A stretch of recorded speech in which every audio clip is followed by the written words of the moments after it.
and thank you for joining us on season 2. We're off to a great start. Season 2, episode 3 of our 30 and Nerdy podcast series. For 30andnerdy.com, I'm Matt. And I'm Gina. And this is going to be the very special Valentine's Day episode. So when we were kind of compiling ideas and whatnot for what we wanted to talk about, we knew we wanted to talk about like characters that we like from like either video games or cartoons or animes or something like that. Preferably a set of characters that are romantically involved, and whatnot. And really what it boiled down to was Sword Art Online. Sword Art Online.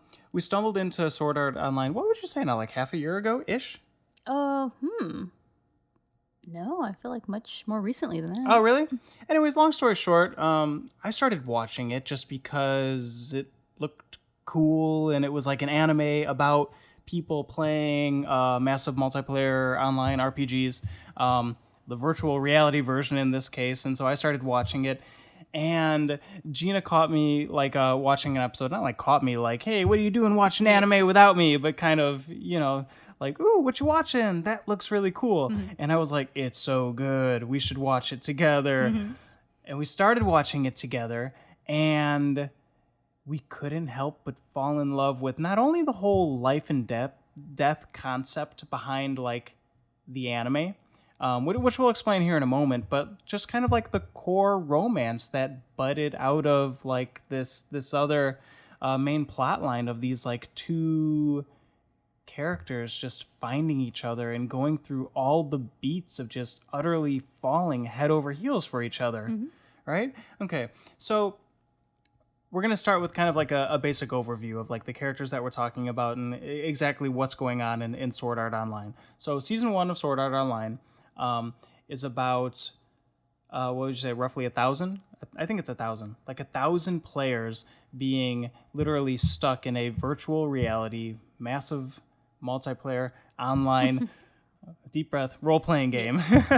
So in the real world, when they play this game, they have this like nerve headgear VR helmet thing on that sort of like controls and manipulates their senses so that... isn't it like when they're in the game, can't they like feel like pain and things like that?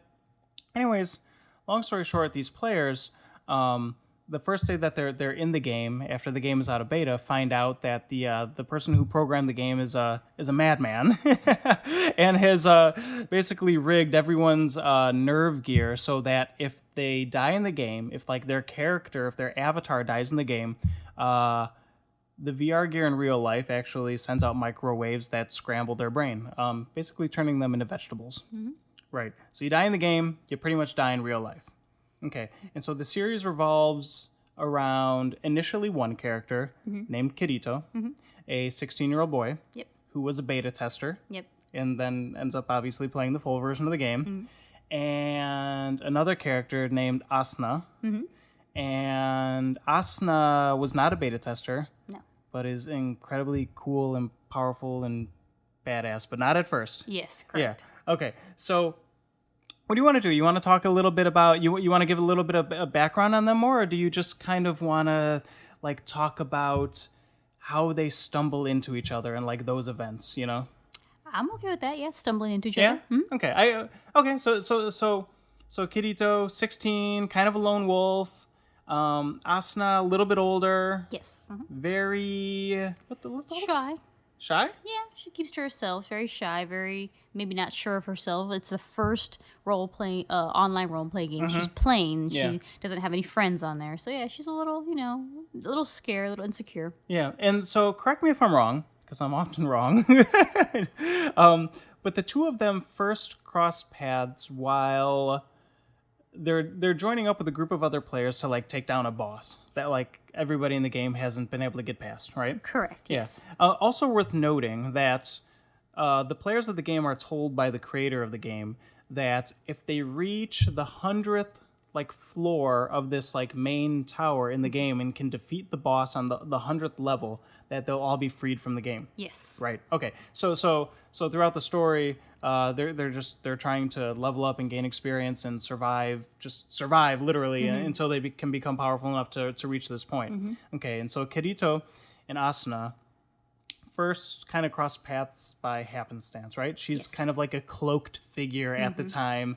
And I forget, from the get-go, he has his signature black jacket, right? Almost from pretty much from the beginning, yeah. Yeah, and so after they down this boss with like a group of other people, her cloak kind of flies off, and it's revealed that she's like this beautiful looking young woman with, is her hair like, is it like brownish, pinkish? Red. Red. Yeah. Okay, sorry. Ooh. Oh yeah, because she has a nickname, right? Does she have something, her nickname is like with the wind, or is it? Lightning Flash Asuna. There you go, lightning, wind. Yeah, been watching too much Korra. Yeah, there you go. Exactly, there you go.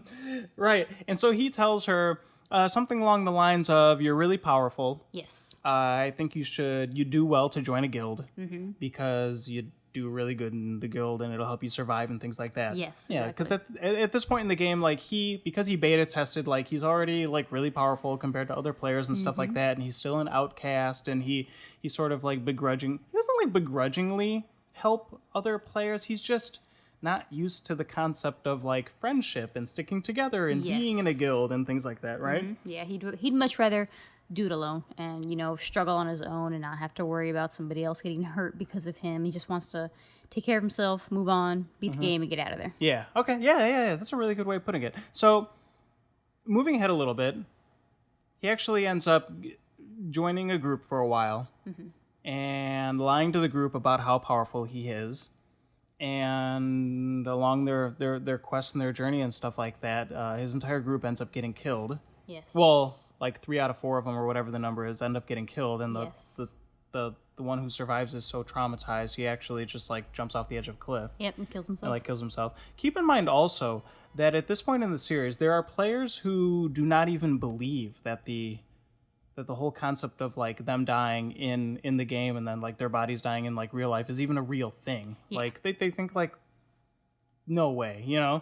Just how do we even know that this madman programmer guy isn't like lying to us, And then you've got people who are just like, well, I'm not going to risk it, Yeah, exactly. They know they're stuck there. They know they can't log out, but they have no actual way of verifying anything that he said. They just know that they're in this world, and the outside world could be ending or at war for all they know. But they're just there. They have to deal with it and stick through it and hopefully get out.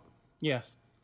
Okay, so the next time that Kirito bumps into Asuna, he's going to help out, I believe he's going to help out, was it the Blood Brothers Oath or something like that? He goes to help out a guild. Yeah, the most powerful one. Yeah, the most powerful guild in the game. Their name is something with like the Oath and Brothers and Blood or something like that. That's not their name. Anyways, and at this point, like some time has passed and Asuna is actually second in command in this guild and highly regarded and highly respected and whatnot. And so it's through him going. That's it right there? Knights of the Blood. I believe so. Yeah. Sorry, we're looking it up right now. Anyways, so he has the chance to battle beside her again, and actually for the first time see how well respected she is and how powerful she's become by taking his advice and stuff like that. And he's still just this like super powerful, doesn't like to show off, like lone wolf character, right? Yeah. And so like after they team up and go take on whatever it is that they go do in that episode, this is still like early on in the series. What is it? She basically like catches him napping in a field, right? Yeah. And scolds him, and it's just kind of like what are you doing? Like there are so many people here who are so much weaker than you and could use your help, and like you're sleeping, Like we're all stuck in this like life and death like situation, and all you can do is like take a nap under a tree, right? And he ends up telling her, like, relax, right? Enjoy a few minutes of peace and stop freaking out. Yeah, like he essentially asks her, like, have you ever taken the time to realize how beautiful this is?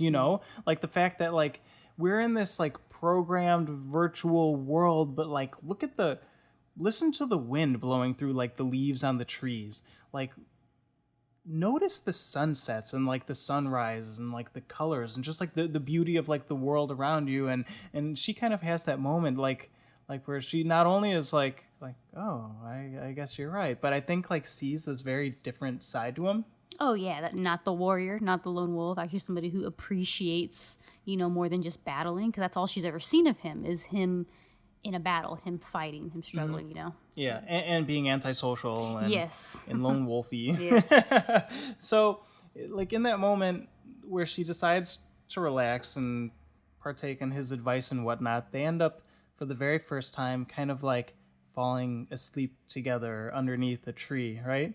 And darn it, I can't remember if they have one of those moments the next morning where like they wake up and do they do that thing where they're like resting their heads on each No. other's shoulders? No, they She don't wakes up do and that. he's awake already, right? He's already awake, and Okay, he's okay. kind of watching over her because he knows that if he leaves, Oh, that's right. somebody could totally come and kill her and take over and take her items and kill her in her sleep. Yes. And so he protects her until she wakes up. And that's one of the terrifying things of this world also, is it's not like they don't just have to worry about dying because like the super powerful dungeon boss took them out, or they were careless while trying to, level up in like a random lizard knight. Yeah. Like takes them out. Like players can kill other players in this game. And they do. And they do. And if you kill another player in this game, you are branded like a red player. Yes. But yeah, there's a lot of player killing that ends up going on in the series, and it's like Terrifying. Yeah. Because you do die in real life. Yeah. Like, they know that they are actually murdering you. It's not just, I'm defeating this other player and taking his items and tough luck, he can start over. No, you're killing them and you're knowing that they're going to die in real life. Yeah. So they have their little moment together, right? And some more time passes, I think, with them away from each other. And doesn't Kirito ends up like destroying this really powerful creature that drops like, isn't it like meat? Or like loot. It's like some like rare meat. Yes. That you need to be like an incredibly good cook in the game to put together. And he goes on a quest to find like a chef who can actually prepare like this like incredibly delicious meal for him. And he ends up bumping into like Asuna again, and she lets him know like, hey, I can cook. Yeah, exactly. I can cook, right? I maxed out my cooking skill, on top of my fighting and my speed and all those other awesome skills that she has. Yeah, and I think at the time, like one of Asuna's guildmates is incredibly, I don't know, resistance not the word. He's very cautious of Kirito and this cloaked black jacket, mysterious, character that just appears in raiding parties and stuff like that from time to time and then disappears, for days or however long, such time on end and whatnot. Long story short, this character in Asuna's guild does not want the two of them to get together for this potentially delicious dinner, right? Oh wow, I don't remember that part. Yeah, because she ends up cooking for him. Yes, I remember that. And the meal is epic. Yes. And they talk. And they have a really nice evening where they just end up, as I'm remembering it, they just end up getting like closer and telling stories and like and bonding. And I forget if that's the moment where Kirito tells her about like everything about like the guild that he was a part of for a little while getting wiped out, and like his friend committing suicide in the game and like stuff like that. And it's like they have their little bonding time, right? I think so. Yeah, I know. I don't want to like, yeah. Anyways, so one thing leads to another, and they end up adventuring more. He ends up joining their guild more. They end up getting closer and closer and closer through circumstances. He eventually ends up like joining her guild because he loses a battle against a really powerful person.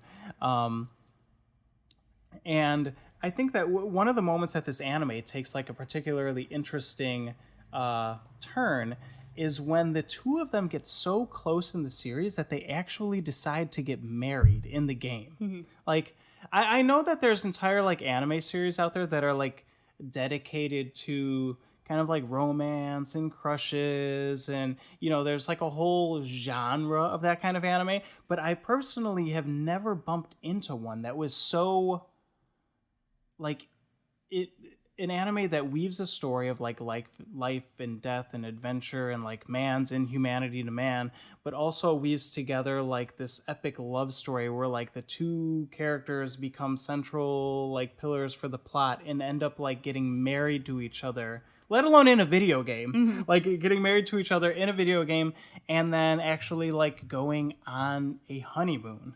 Right? Yeah, it was kind of weird. That kind of caught me off guard a little bit. But yeah, they kind of explain how characters in the game, knowing that, oh, well, we may not be here for very long. We may die here. So, like, a lot of couples are doing it. A lot of couples get married, and then you end up getting to share items with one another. So something you picked up, you get to share each other's like loot, you know. So there's it's like kind a of practical benefit to it. Exactly. I forgot about that. Yeah. So that's kind of cool. But yeah, that was a little weird side twist. I just figured, oh, they'll really like each other and they'll stay together.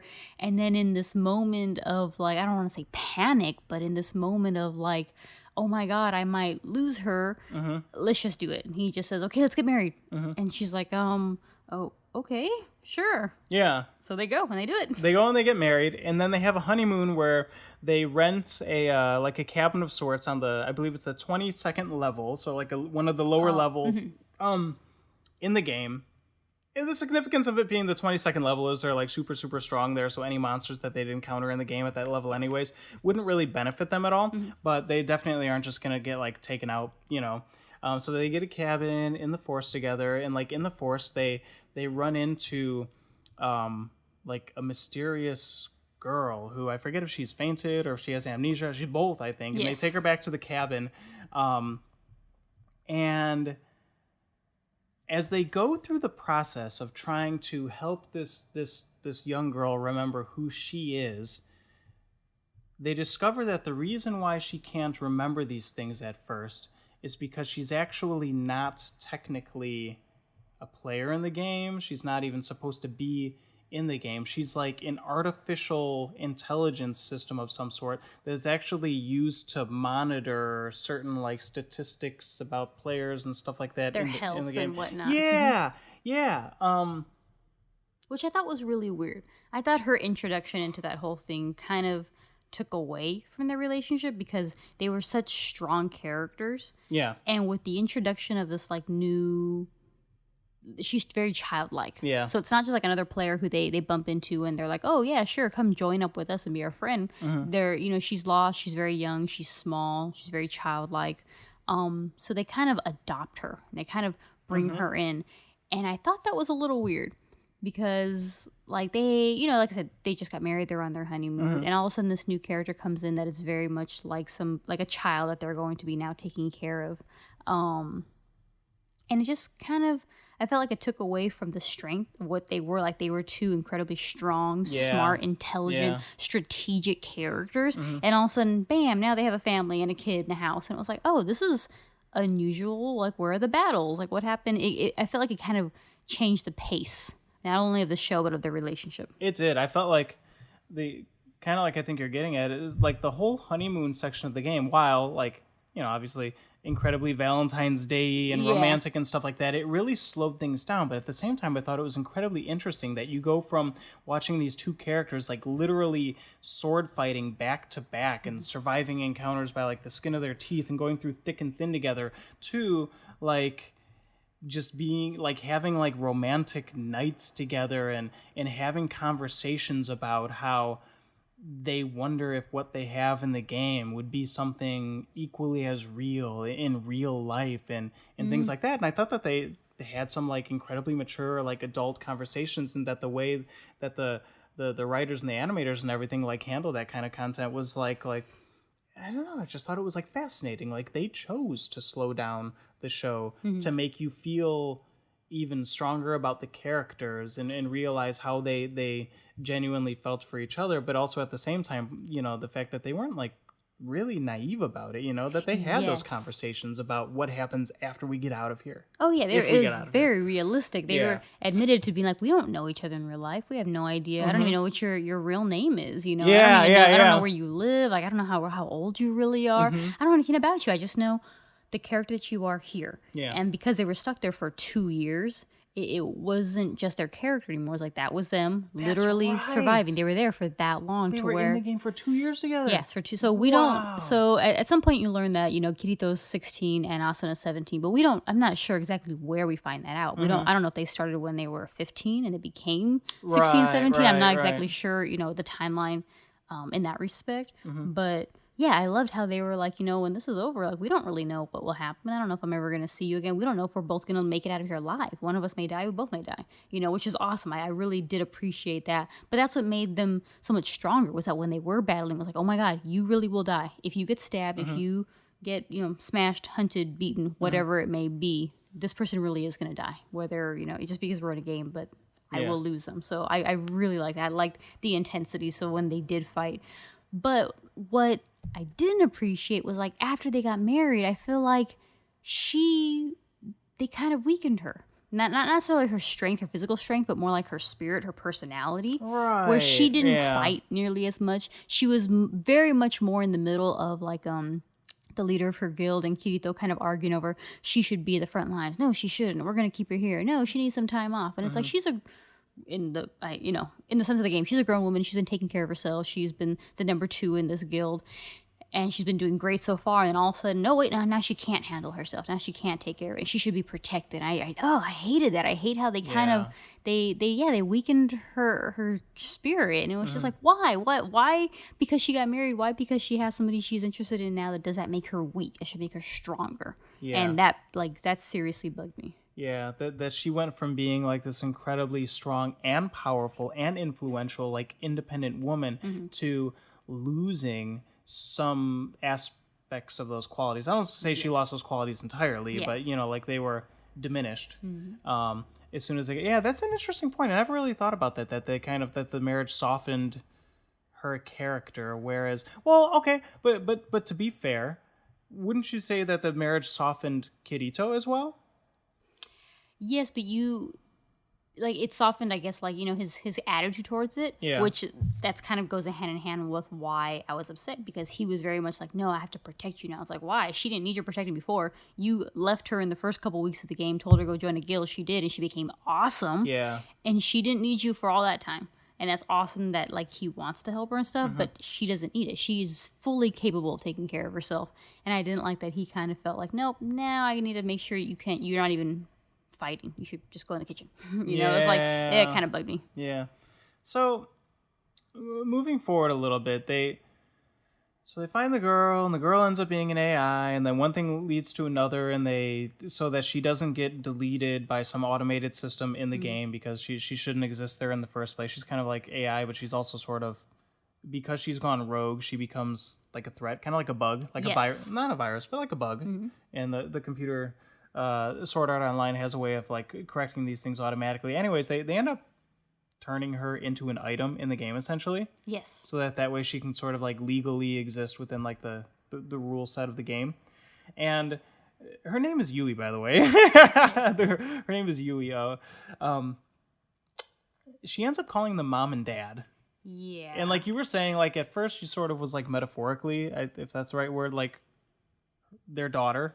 It's almost like in that moment, like she's like literally their daughter. And it's kind of like cute. It's kind of heartwarming. She saves their life, like in a couple of instances and stuff like that. But like again, the softening of the characters, it's like they became a married couple living in the woods with their daughter. It was like it was interesting. That's why like I was saying, like I was telling you off mic when we started this, I had a feeling that this podcast was going to start off about how much we love these characters and love seeing them together and how strong they were, to how Sword Art Online sort of just fell apart. Yeah, absolutely. Second half of the first season was just downhill. Yeah. So this is kind of we're kind of, paying tribute to a couple that we thought was awesome and strong and amazing and great.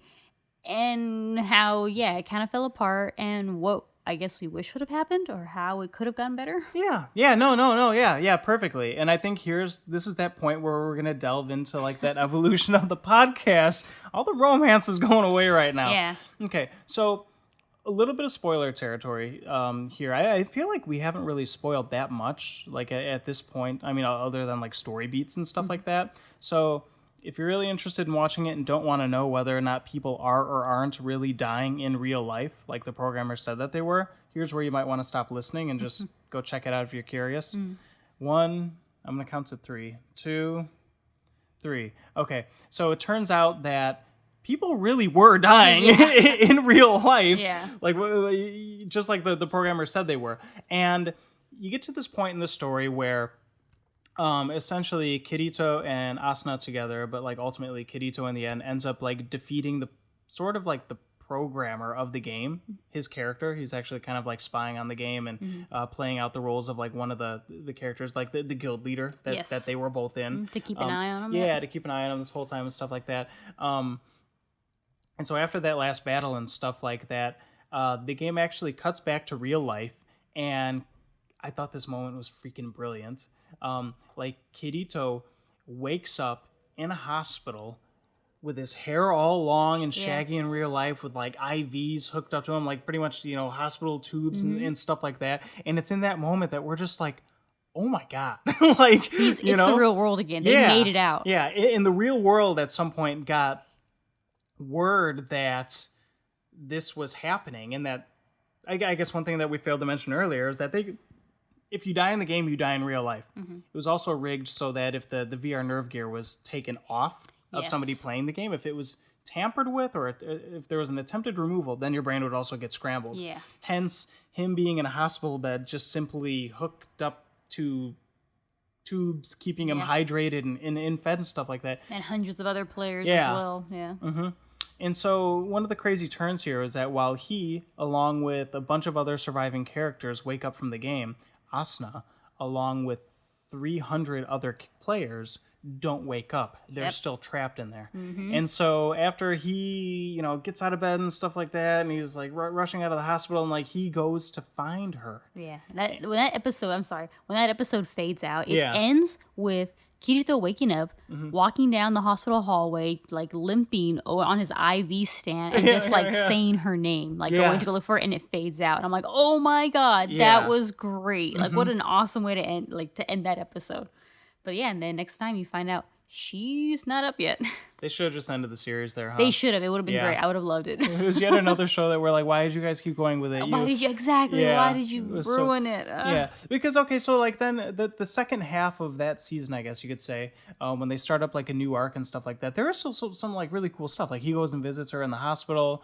And like you said, like, so we see her there in bed, and he's just like really...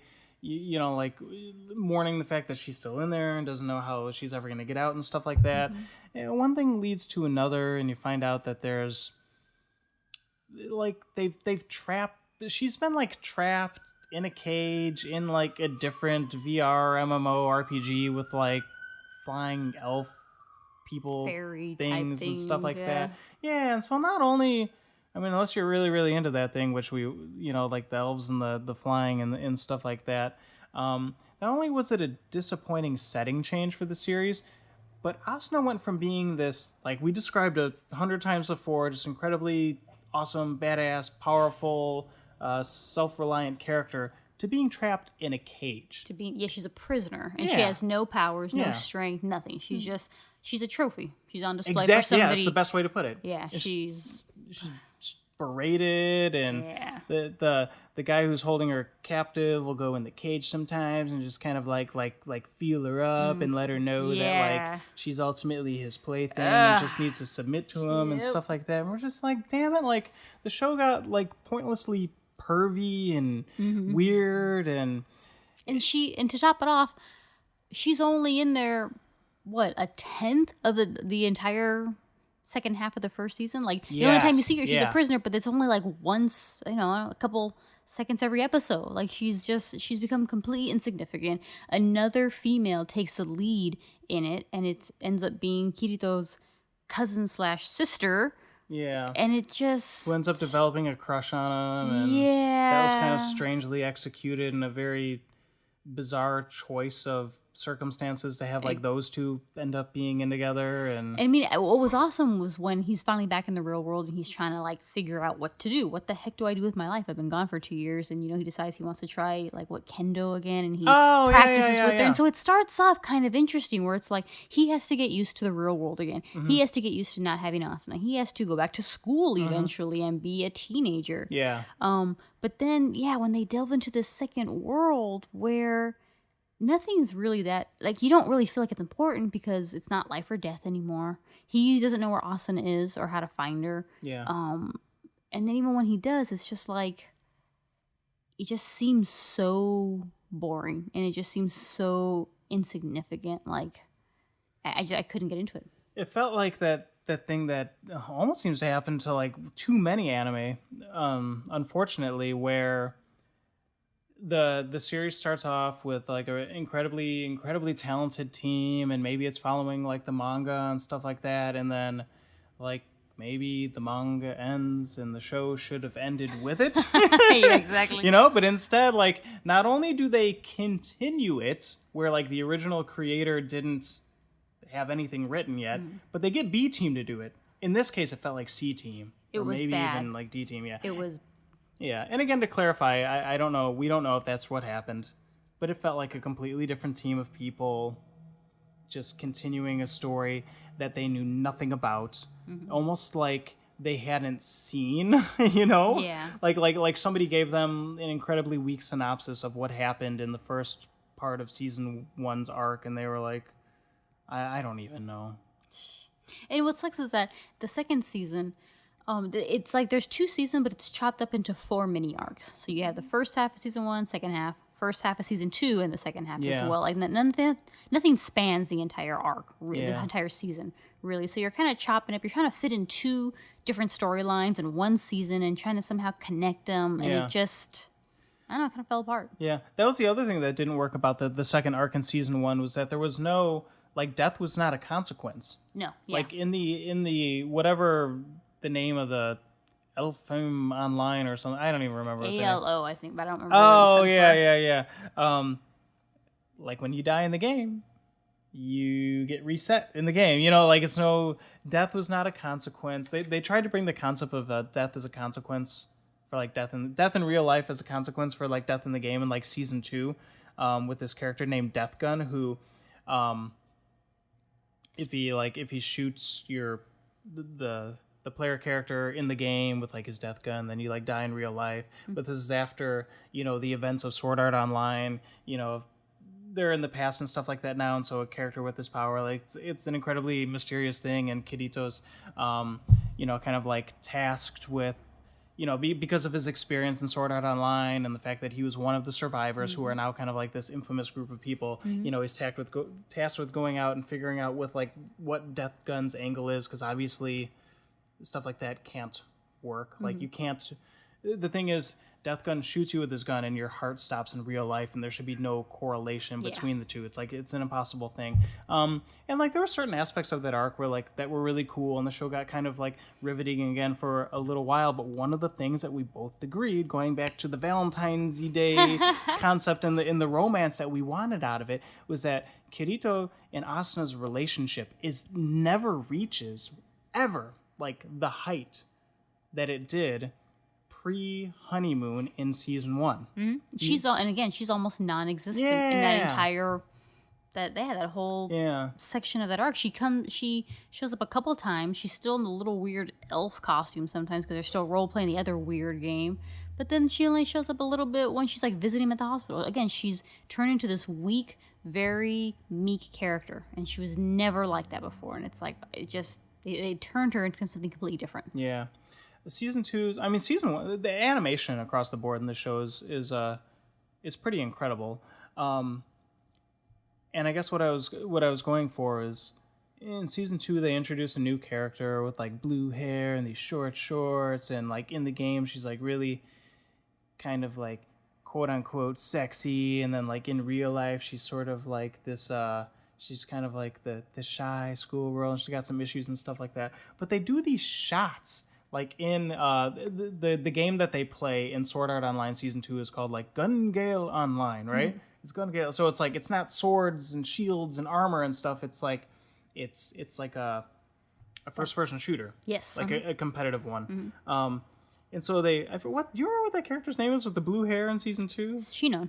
Okay, yeah, Shinon. Shinon. Okay, and they do these, like, the camera will like awkwardly sit on her cleavage for like 5 seconds, right? Yes, and or like just... her booty shorts. Oh god. And like, and I totally get that there's going to be like some people out there who are just like think it's like the hottest thing ever and it's so cool and it's like one of the things that they love about anime and stuff like that. And so in that regard, sure, it's quote unquote fan service, but I think that what the fan service really should have been for this series, especially with season 2, was getting back into one of the things that everybody loved or seemed to love. I feel like we're not alone about it from the get-go, which was Kirito and Asuna. Yes. And they never do it. I was really hoping that in this segment, so yeah, he's got this task. They want him to try and figure it out because he's awesome and amazing. He's a survivor, and he beat the first guy.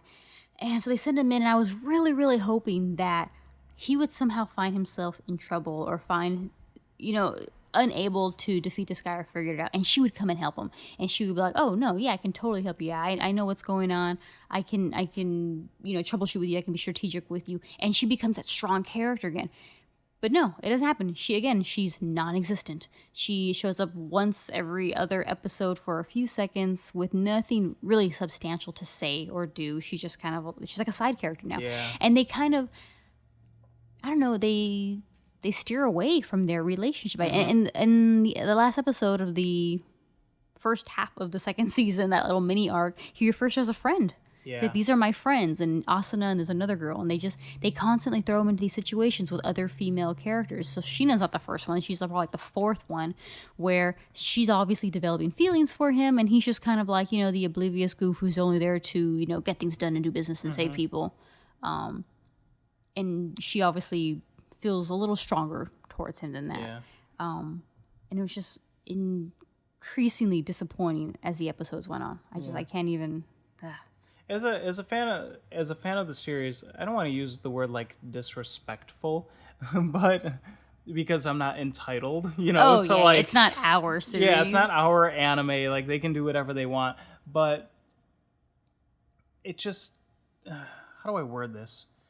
For her to become like you said, a friend to him, and them not even give us like any closure. Like, they didn't even like show us what that was like for them to, let's say they got to a point in real life where they had to have a conversation of like wow, we were really in love while we were playing this life and death game together, yada yada yada, but real life is a bit different, and it's a little more boring, and we just don't, like, that same spark's not there, or if the spark was there, like, the spark has faded, and we went through a lot together, so now we're friends. Yeah, and that's cool.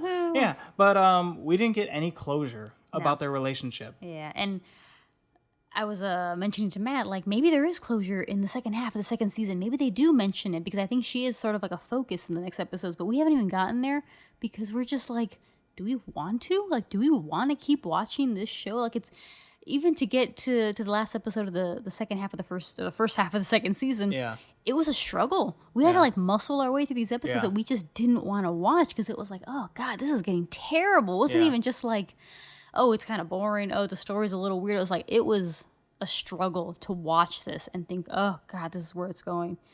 To where we're like, we don't even know if we want to finish it. Yeah. So we haven't, admittedly, we don't know what happens with them. We don't know. Yeah, we finished the arc of the first half of season 2. And and it was so bad. The anime was so bad. It had so much potential too. Yes, I know, because there were some times when it was just like awesome and great, and there was a lot of they didn't do a lot of the cliche things during the battles, and when like people were getting killed or hurt or shot at, like there was a lot of nice surprises that kind of caught you off guard. We're like, yes, oh my god, it's ramping up again. It is going to get amazing. Oh no, it lasted a couple seconds. The next 3 episodes were kind of blah. And it fell apart. Like it had so much potential. I was so excited because it seemed like it was just going to be so much better than the whole Elf arc, and I don't know. They dropped the ball. To wrap things up, because we're gonna get into the point with this where we just start complaining about it so much that people are gonna be like, all right, guys, you guys are beating a dead horse on it. We get it. It was great, and you don't like it anymore. Would you say that Sword Art Online broke your heart? Oh, yeah, it did. It was a sad Valentine's. Because it was so so good. They were just such a great couple. They were so complimentary to each other. They support each other. They were both strong. They were both smart. They were equals too. Yes, in their own ways. When they battled like they just got it. Like that they knew how to flow with one another. They knew how to help each other and support each other, and they knew, where the other one's weaknesses and strengths lied, so it was easy to support them. And afterwards, it was like, all right, well, you guys can be cutesy now, and the guy will continue on with his adventures. Right, and the girl will, I don't know, be a victim. She might as well just go sit in another cage. Yeah. Yeah. Mm-hmm. Yeah. Okay, so before we wrap up, you want to give any shout outs to any other couples off the top of your head? Any Mario and Peaches or Links and Zeldas or Ichigo and Rukia. Oh yeah, the non-couple. The non-couple. Ichigo and Rukia is a non-couple. Also, but I love them. Ichigo and Orihime is the non-couple. That's much less than a non-couple. Yeah. I don't know. I guess because we just watched Korra, so it's like Korra and Mako / Korra and Asami, but yeah. And then Bolin and Opal. Oh, I love Bolin. Bolin's gotta be one of my favorite characters in Korra, so I really like. I love that you remember all their names. Not like the Korra characters' names, but like Opal was the waterbender cousin person to Korra, right? No, Sue. Opal? Sue was Opal's. Oh, who was the waterbender cousin? Ugh. Eska. See, you knew that too. Eska and Desna, the twins with the northern tribe. Yeah, oh of my course. Gosh. You remember all this. You do. You have a mind like a steel trap. Yeah. Okay, so any other? Yeah, we just watched Korra. I can't think. Like, you caught me off guard. Oh my god. Aang and Katara. Oh yeah, they were cute. Yeah. Yeah, I like them. You know what's funny? Okay, so in Avatar, Zuko ended up with a. Oh god, I can't remember her name. It's May. Oh, okay. A little grumpy, weird, like goth kind of chick one. Yeah, complimented him well. Yeah, I know, right? But I really like the other chick that he dated that one time when he was trying to figure out if he was good or not, and him and Uncle Iroh were in the Earth Kingdom. And it was like that Earth Kingdom shit. He probably would end up better with her. But yeah, I don't know. What other couples? What are you thinking of? I don't know. But obviously, huge shout out to Korra and Last Airbender. Yeah. in all the romances in that show. No, I don't know. Like I said, there was a reason we chose sword art, and it was because Kirito and Asuna, above probably all the other couples that we thought of when we were making lists and had ideas and stuff like that, were like, dear anime gods, we need to talk about this. You know, we need to get something off our chest. And what's more perfect than a Valentine's Day podcast about a show that you both love and sort of hate now? Yeah, absolutely. Yeah. Oh, one more couple. Haruhi and Kyon. They're not really a couple. They're a non-couple, but I love them too. Why am I drawing a blank on this? The Melancholy of Haruhi Suzumiya. Oh, I haven't watched enough of it. To, yeah. I have. I love it. Haruhi. Yeah, exactly. I know, right? The Haruhi. All right, cool. So, I mean, any final thoughts? Do you think that we are actually gonna end up, I'll say, cracking or breaking down and watching the second half of season 2 of Sword Art, or is it just like? It's dead to me. Is it really? Yeah, I have no interest in watching it unless somebody told me that it was just the best arc of both seasons. I have no reason to. So I might do a little poking around online and see if anything really significant does happen with Asuna's character, and if so, I might try to tempt you back into it or do a little scouting or something like that. But we'll see. I'm scared. Yeah, me too. Yeah. And I'm afraid to have my heart broken again. I know, you just want to be disappointed again. I'm afraid of wasting my time. Yeah, it's a lot of episodes. Yeah. We could be watching Naruto in that time. Yeah, true. Naruto. Yeah, that's been pretty awesome. Okay, cool. So, any final thoughts? Any other final thoughts of the final thoughts? No, that's it. I'm just gonna rewatch the first 15 episodes, and it's gonna end there. It's in my heart. That's where it's gonna end. Episode 15. All right. So, to all you Kiritos and Asunas and Kiritos and Kleins and Klein! and Asunas and Klein and Kirito's a non-couple too. Whoever you're into or whatever you're into, we wish you happy Valentine's Day. Happy Valentine's Day. If that's your thing, yeah. So for 30andnerdy.com, I'm Matt. I'm Gina. You can reach us on Twitter at 30andnerdy. You can reach us over at 30andnerdy.com. We're on YouTube. We're on Facebook. We're just going to keep this ball rolling. Yep. All right? So happy 2/14. All right. Bye. Bye.